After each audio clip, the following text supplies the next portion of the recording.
Hello everyone, in this video I'm going to show you how to connect AnyDesk to another device.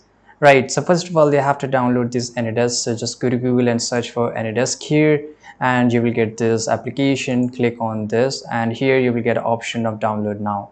So there's a free version as well as the paid version too. So we'll just download this free version which is called download now, and as you can see here it is getting downloaded in just few seconds. Once downloaded, I will just open it up and it will take a very few seconds, and now you can see it's get open.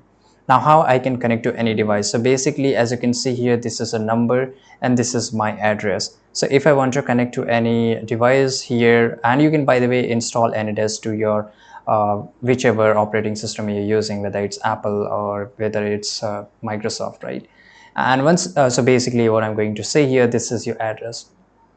So if you want to connect to any device, that person will also need to have the AnyDesk, and that person you have to ask their person address, right? So just copy this address, and here on the top, let me show you. Basically you will not able to see. Yeah, now you can able to see. So basically you will get an option. Let me just fix this up.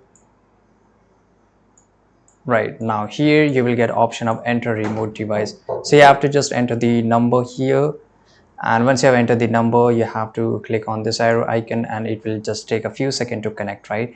And it will show you the name and everything, and after that you have to accept, right? Once you click on accept, it will just take a few seconds and you will be able to chat with them. You will able to screen share as well as you will able to control that person. So it only happens when that person will share their address, right? So it's very easy, as well as you just need to address to connect to any device. I hope you found this video very useful. Subscribe.